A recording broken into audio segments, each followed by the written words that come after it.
Welcome back to the morning show here on Arise News.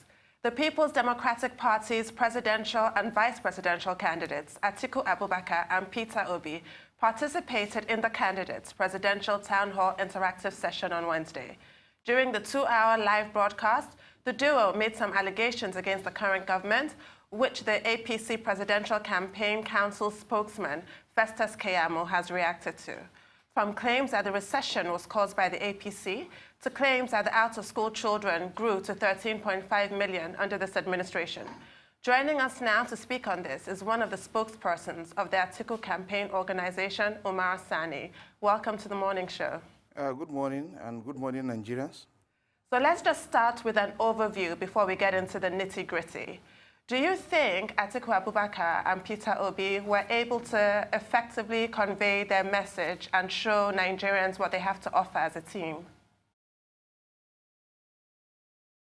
I think the interactive session or the interview, or whichever name we intend to call it, was a very good omen for both Obi, Atiku and Obi, and of course for the PDP, and even for Nigerians, because Nigerians, for the first time, were able to understand the true situation of allegations that have been flying all over town, and they were also able to digest that all those allegations were only things that were made merely for political gains, rather than to actually expose the truth and make Nigerians aware of the truth.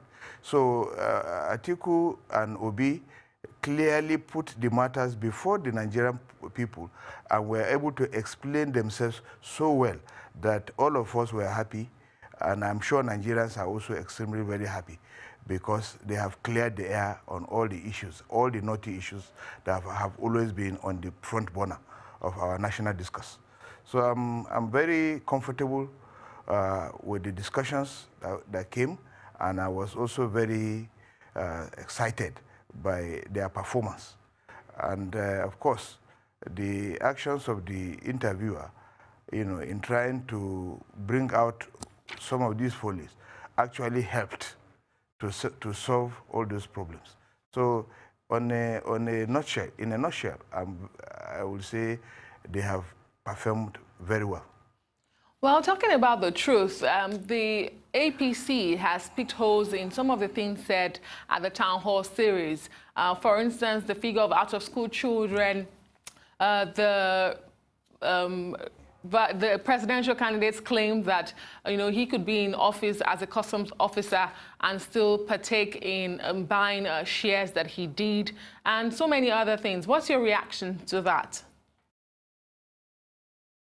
Let me, appropriately put the matter and straight.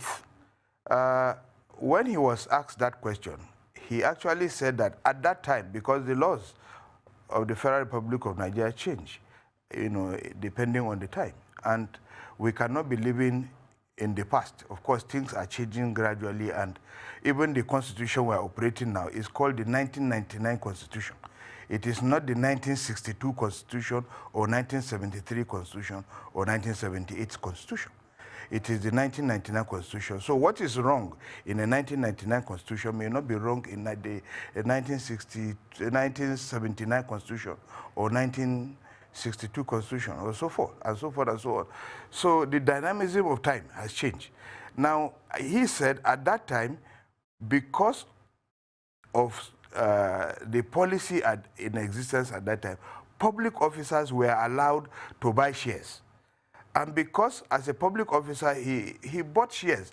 At that time, the buying shares by public officers was not wrong.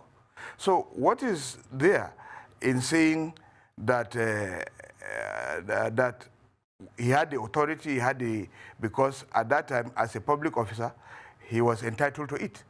If the Constitution now says you are not entitled to it, does not remove the fact that as at the time you are buying it, you are entitled to it.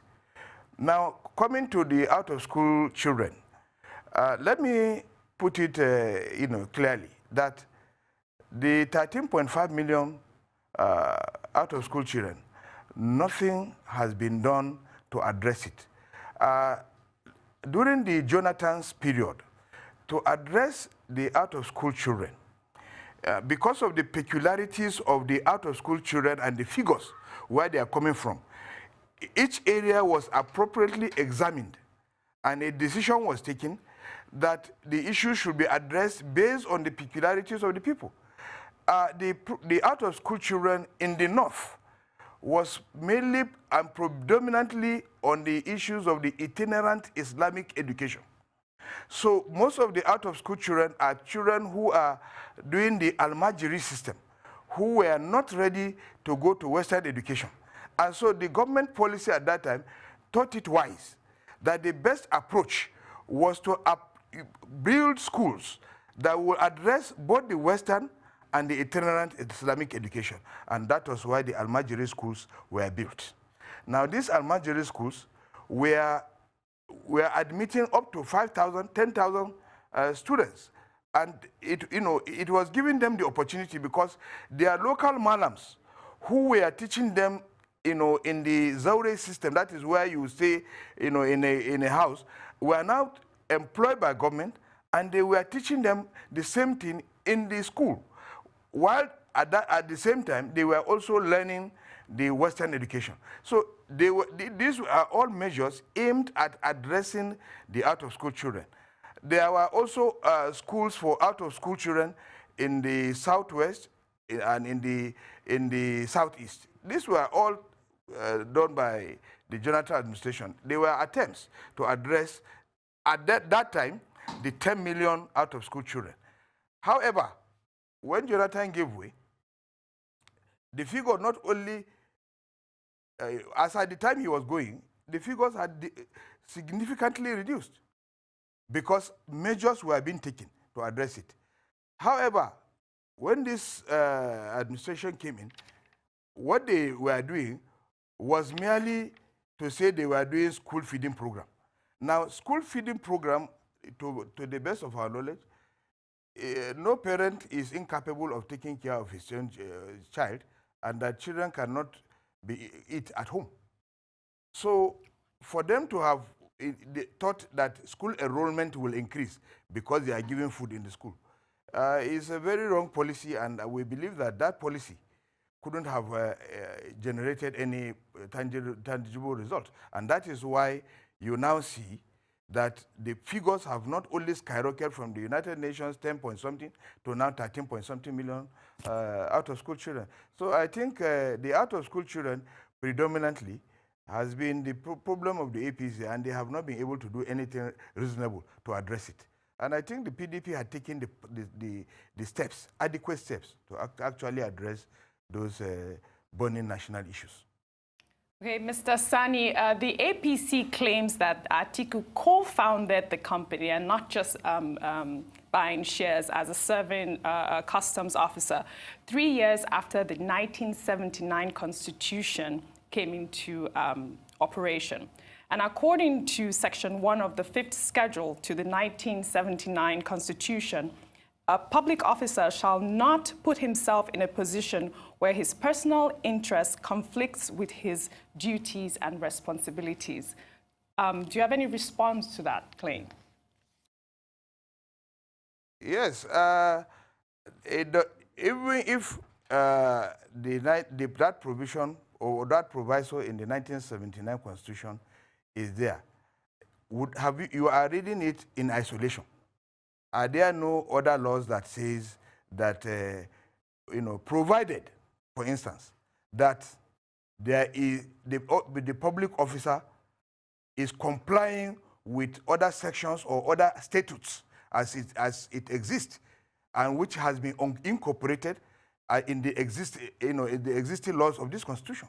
There are military decrees which the Constitution in Section 316 tries to consume, but they may not be in the Constitution, but they form part of the Constitution because they are existing laws.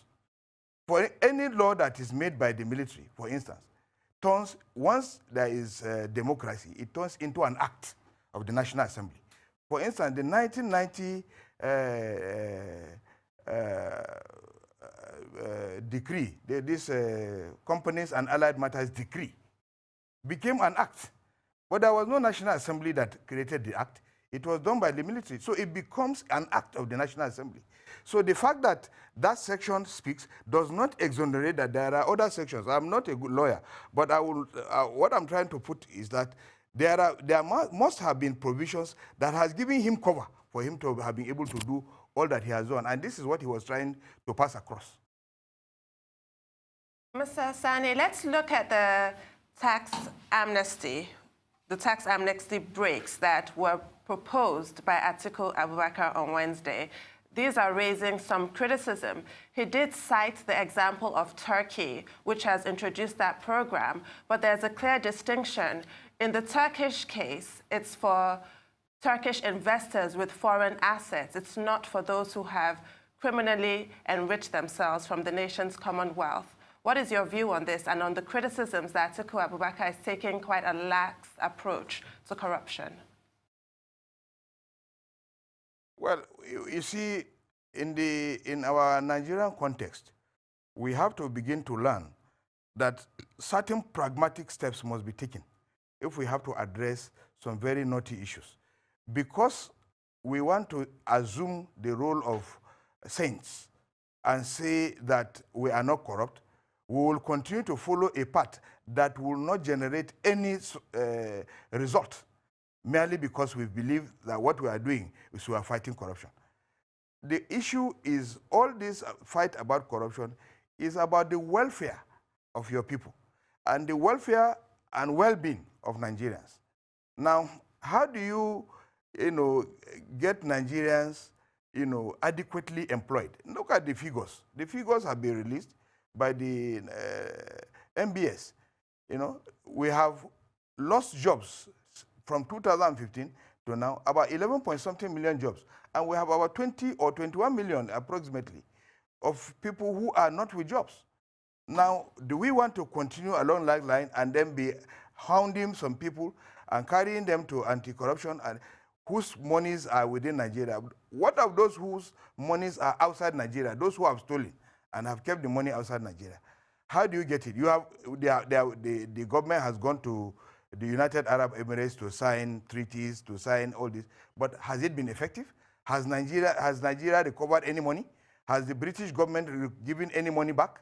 The only monies that have ever come back to Nigeria is the Abacha loot, and that was understandable. No any money has ever come back to Nigeria. So what is the purpose of people stealing our common patrimony and lodging it outside the country? And that money is not important to us. It does not help our economy. It does not do anything to the economy. And then you will now say that you will not beg them to bring it back. But where is Once the that money is brought back... But where is the deterrent when criminals have to be begged? Where is the deterrent to prevent further infractions? It just gives a carte blanche, does it not, for people to be corrupt? Yeah, well, when you come into government, you have to draw a line. You cannot say that you will address every issue of corruption as from the time you enter up to the time the Nigerian Federation became a government. That means you will be investigating Sir Ahmadu Bello or Tafawa Balewa up to the period, all the civil servants there at that time, up to this moment, you will be investigating them to find out. So you have to draw a line. You want to make Nigeria great. The slogan is, let's make Nigeria great again. Now, do we have to now go back and begin to hound people who have taken our patrimony to say, no, everybody who has taken one kobo must return it? How do you get them to return it? Will you be chasing shadows? Things that you know are impossible, they are not possible merely because you want to serve a deterrent. The deterrent comes when somebody within your administration or within the period that you have drawn a line, not even your administration, within the period that you have drawn a line, that is when anybody who does it, it becomes, an offense that will be seriously punished for other people to look at and know that, yes, you are not joking. On the issue of corruption, nobody can do it and go scot-free. That is my point. Well, the scathing remarks by Atiku Abubakar's former boss, Olusegun Obasanjo, in the past has come to haunt his present and is not something he can wish away. At the Town Hall series, there was a question on that issue. How much of an effect is this having on his campaign and his chances? Let me first and foremost address the issue of the comments made by President Obasanjo and for his retrieval of the, he may not have retrieved the comments, but he has adopted Atiku Abubakar as a candidate. Now, your boss, even in your own office, there is annual performance evaluation report that your boss gives on you. And that annual evaluation report, it is used to either promote you or to demote you or whatever for administrative convenience. However, when that report is given and you have a pragmatic management, the management, having seen the report, is expected to call you and put it before you that these are the issues that have been put against you and these are the things that have been said. Now, what do you have as defense? But if the matter is that the book has been published and things have been written, you can't go into public debate with your boss, you know, more so that you are a politician who is ambitious. You are looking for more things in front, so you cannot continue to fight him over his comments. His comments are his opinion, and his opinion stands. Now, his opinion does not mean that you are guilty, because no court of competent jurisdiction has convicted you of any guilt. So he is free, you know, to express himself over you, and you are free to actually respond or to even ignore him. Now, if Atiku had gone into some, you know, verbal exchanges over these issues one by one, or he has gone to court with Obasanjo, it will have been very difficult now that he's a candidate of a political party for Obasanjo to resign his decision to follow him. Because one of the conditions will be you must remove that court case, or that you have impugned. So many issues will have come and beclouded the whole thing. So as it is now, Atiku has used a very good advantage because he has refused to, you know, to fight his boss in the public domain. It has accorded him an advantage, and the boss has now seen that the need for him to support Atiku, and he has been saying so many wonderful things about him now. So, like they actually said in this thing, that it's just like a football match. You know, in a football match, previously in our football competitions, you know, when a goal is scored, you are at the mercy of the referee. So it is either you just have to give up. Even if you protest to FIFA, to NFA, to any, the protest will only be a protest that will be used to deal with the referee, but it does not change the result. Now, there is VAR, visual assistant referee. So you have now the right to go, the referee has the right to stop the game, go out, and look at the video and see whether the decision was right or wrong. And if he sees that that decision he's taking is wrong, he will come into the field and reverse his previous decision. So if Obasanjo has done that, what is the problem with that? Okay, Mr. Sani, one of the lies that the APC called out your presidential candidate on was the GDP growth rate in 2015. Atiku Abubakar had said that at the time it was at 6%, and the APC is saying it was at 2.35%. But fact check also in 2015 it was at 2.7%. How's the Nigerian people going to believe him if he's saying that the GDP growth rate was at 6% when it's really not? Well, I still find the fact check a little bit more circumspect. I take it with a little bit of circumspection, because I remember that when President Muhammadu Buhari, who was a candidate then, was at Chatham House, the figure he gave at that time was about 7%. And he commended Jonathan for maintaining a very healthy GDP growth. So if the fact check was actually done, from the National Bureau of Statistics at that time, then of course then there has been a mix-up, because if the APC presidential candidate could go to Chatham House and bandy figures, which were wrong, and even commended the president at that time for maintaining a reasonable stability in the economy, inflation rate, and so forth and so on, then the 2.5, as appropriately checked, is suspect, and I think it needs further check. Can you clarify Peter Obi's statement? Did he in fact say that he brought a foreign company into Nigeria, that his family are shareholders in that entity, and that he then invested state funds?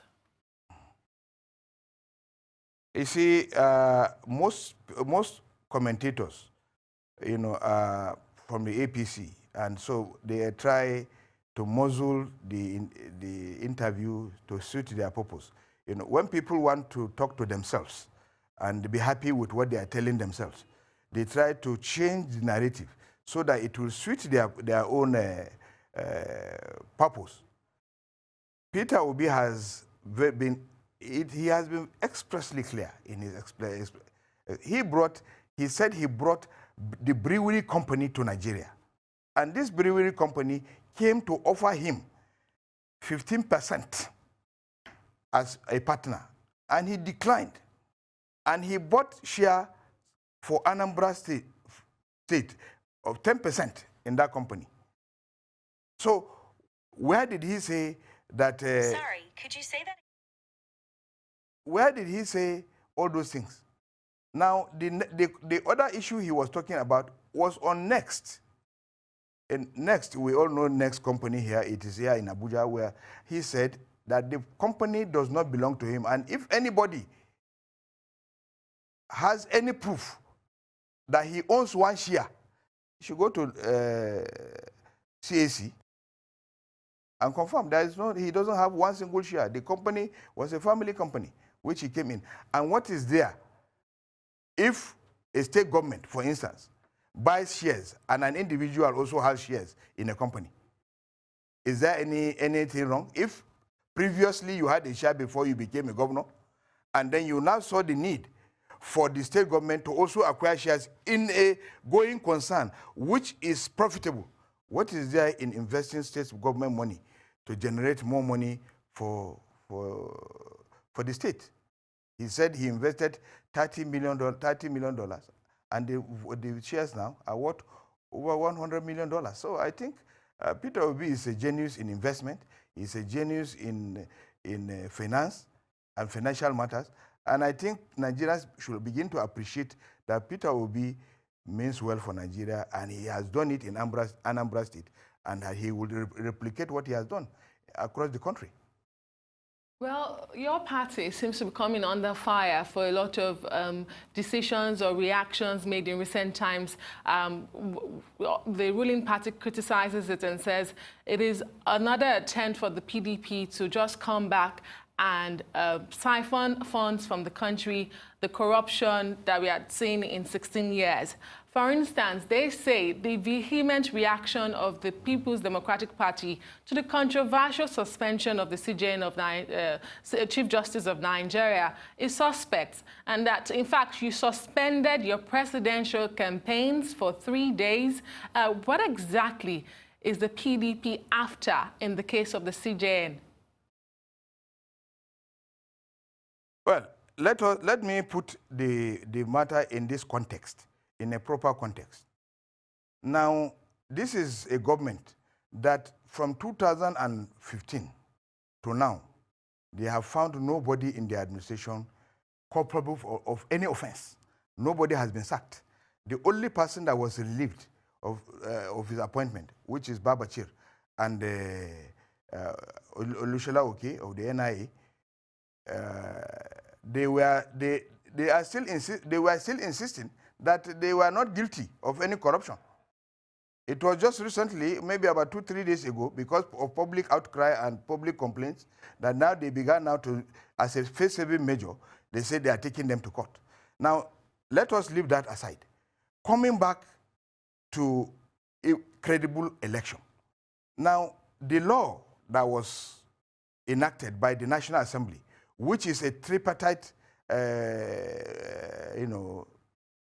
agreement, the INEC, the Attorney General of the Federation, and the National Assembly, they made the law. That law is not a new law. It's just an amendment to the 2010 Electoral Act.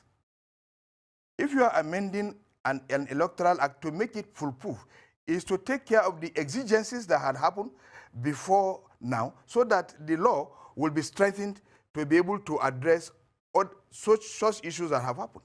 For instance, in the amended Electoral Act, which the president refused to assent to, the issue of what should be done when a person is contesting an election and before the result is released, he dies. What happens? It was contentious. Now, this Electoral Act clearly administers what ought to be done. Now, the issues of the use of incident forms was adequately addressed. Now, when we talk about incident forms were out of the about 27 million votes that took place in 2015, about 13.5 were about through incident forms. This statistics was released to public domain, so I'm not making it up. Now, 13.5, and you know there were incidences and allegations of underage voting. These were all embedded in the elections. So this one, and when when a contestant or a political party or any takes the matter before the judiciary, the argument has always been that the card reader itself is not even a legal instrument.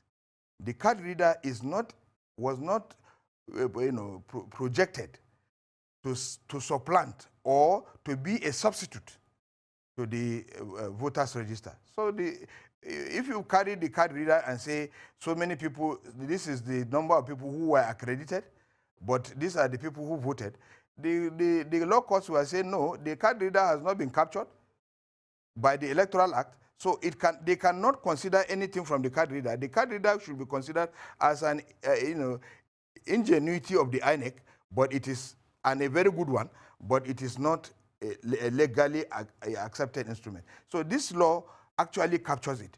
Now, having said that, the president refused to assent to these bills. The electronic transfer of results. Yes, but most so of the rigging of what my that question is done. Yes. How does all of this concern the Chief Justice of Nigeria? Yes, I'm trying to come to your question. I'm trying to tell you that all these things were a culmination, and that the issue of the Chief Justice was the final, the straw that hits the camel back. Now, all these things were issues, the Amina Zakari issue, which INEC is now addressing to bring her to collation center, and so forth and so on. So let me, now the Chief Justice of Nigeria, before he even was confirmed, we are aware that Issa Sage, Professor Issa Sage, has said that the man is corrupt. He has already given him a toga of corruption, even before he was confirmed. So when he was confirmed, it was only to put a nail on what he has said, because the APC was looking at him more as an adversary than as a Supreme Court Chief Justice. So they had already planned in their own wisdom that they will rig the election, but they are afraid of the judiciary. And who is the stumbling block? Who will insist that the truth must be said? It is Onogen. And if Onogen is removed, we will now have a smooth sail. So it is easier to bring a northerner who is not a lawyer who was called to the bar, so that he can be easily manipulated.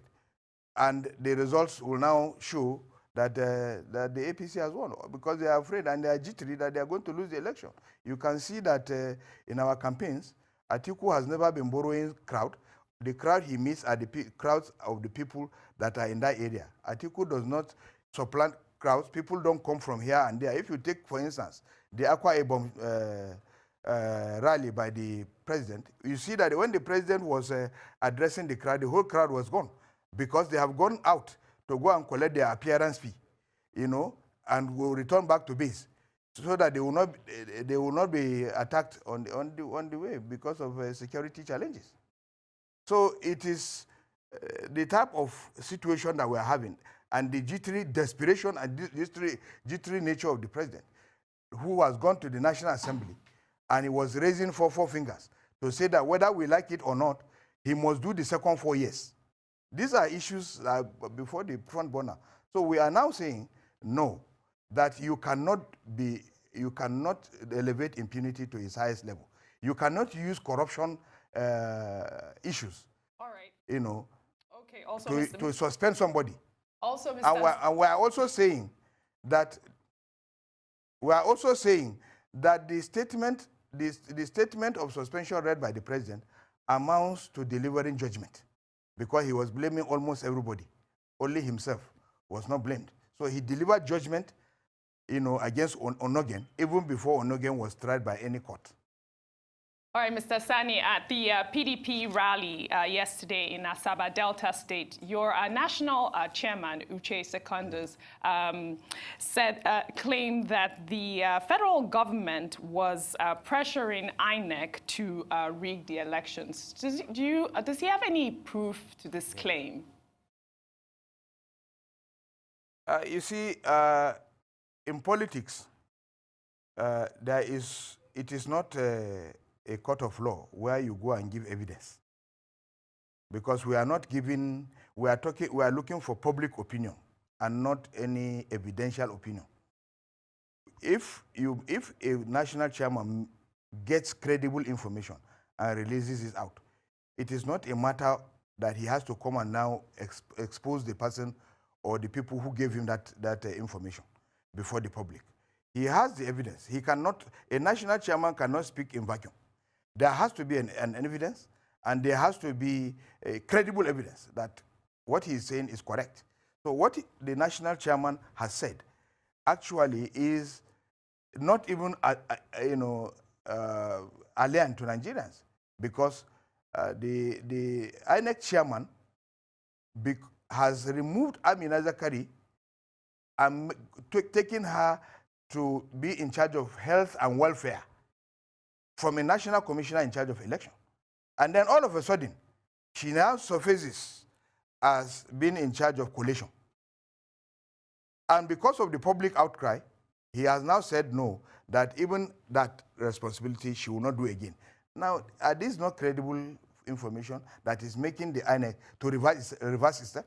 They are credible information. So once our national chairman is telling you that this is what is happening, it is something that we have gotten which is very credible, and that is why the national chairman is coming out to alert the nation. Now, both President Buhari and Atiku Abubakar have said that they would concede defeat if they, in fact, lose the elections. Atiku Abubakar gave a caveat that if the elections were adjudged free and fair.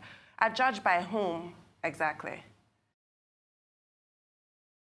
Well, you see, before I answer that, I want to fault your argument that President Buhari has agreed that he was going to concede defeat, because if we were taking the candidates' interview he had with Kaderia Ahmed, I don't think there is anywhere he categorically stated that he was going to concede defeat. He only merely mentioned that he has been contesting election and he has been failing.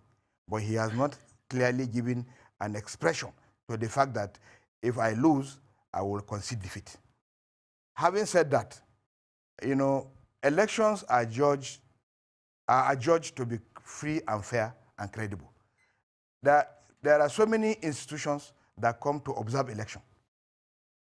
Observers come and say, okay, this election is credible, this election is not credible. These are the things we have seen. That is why election observers are brought in. Now, not only for the PDP to say, you know, we lost because there was rigging. You know, the general public will also, you know, the observers who are being engaged will also say, yes, this election was rigged. Even the general Nigerians there will be an outcry. Nigerians will say, no, this election has not met the minimum criteria of credibility, free and fair election, and that there were ballot snuffing, ballot box stuffing, ballot box snatching, there were, you know, change of results in the collation center, and so forth and so on. So judging it to be free and fair is not to say that he must satisfy himself. No, he is not talking about satisfying himself, no, but that the standards must be met, and that those standards must be acceptable to even an ordinary person, that this election was free and fair. Well, the APC presidential campaign trail moved to Kano yesterday. It was an impressive crowd. Governor Ganduje of Kano State promised to deliver 5 million votes for President Muhammadu Buhari out of the 5.4 million registered voters in the state. Is your party still confident of getting the votes from Kano State? You know, Governor Ganduje has the right to make some assertions. He is a politician. He can even say he's going to deliver 7 million votes, even when the registered voters are 5.4 million. So, because he has said that does not translate to the fact that he actually has the capacity to do that. You see, most of these rallies, like I've always told you, you know, by the APC, if you have watched carefully, you will see that there are governors from Niger Republic who were there. Governors from the Niger Republic. What are they doing in a campaign? In a national campaign? Governors from Niger Republic. Perhaps they have registered some people in Nigeria, and that those people who have been registered, they will now shift them to come and vote. That is the reason why they could be here. I do not have any explanatory reason why they should be in a campaign. I'm not saying they cannot come to Nigeria, they cannot pay visits, but why are they in a campaign of a particular political party, showing that they are partisan, you know, and they are governors in another country? So it doesn't really give a cause for concern. Secondly, having said this, let me also add that the Sani Abacha Stadium is a 15,000 capacity stadium. Let us assume that it has gone beyond its capacity, which is about 30,000. Now, if 30,000 people gather in a place, does it translate to 5 million? Because 30,000 people have gathered in a place? No, it does not. We are not predicating our success on the crowd that we have gathered. We have gathered a lot of crowd. We have gathered crowd in the Sokoto state, where even some of the APC chieftains were saying that we imported them from another country. We have never been proud that we have gathered crowd. Our crowd yesterday at Delta, Asaba, was very impressive, but we are not relying on crowd, because the crowd at the stadium is not enough to give you the whole state. But we know that we have the acceptability of the people in that state. And so we are very confident that we are going to win. So if you are putting forward crowd, it is because you believe that you want to use the crowd to hide what you intend to do. You gather the crowd so that the people will now see that you are capable of winning election. And so if you win election, people will not ask how you won it, because you will now refer to the crowd and say, haven't you seen that we gather crowd? That is not the correct way to do it. And I don't think that that one has any effect on us. We are very much confident that on the 16th of February, the year of the Lord, 2019, Atiku Abubakar and Peter Obi will be marching towards the Aso Rock Villa, presidential villa. You know, they will start the process on the 16th, when they have been declared on the 17th or on the 18th, or whichever date INEC is able to complete its own computation. That Aso Rock will be grabbed, and Nigerians will now understand that we intend to make Nigeria great again. All right, Mr. Sani, INEC has just released its list of candidates, and Buruji Kashimu and Dr. Ruben Abati are on the list as your PDP candidate as against Honorable Adebutu, which was your preferred candidate. I know we had... Ogun State. Yeah, in Ogun State. I know that we had your national chairman here, Uche Secondus, and he did say that your party does not recognize Kashimu and Dr. Abati as your party's candidate. What is your position right now? You see, I want to be a little bit emotional and sentimental. Ruben Abati is my friend, and we have worked together in the villa. While he's the presidential spokesperson, I was the vice presidential spokesperson. So we understand ourselves very well. I do not want to, dabble into a matter which is beyond my own comprehension. That is a party matter completely. It's not a presidential campaign matter. And I would like to be excused from making any further comments on this matter. Okay. The coalition of political parties, COP, which is endorsing your candidate, yesterday announced that it was going to the courts to ensure that President Muhammadu Buhari is not recognized in this election based on health grounds. They want the president to declare his health status. Is this a position the People's Democratic Party is also taking, or are you a part of that legal process as well?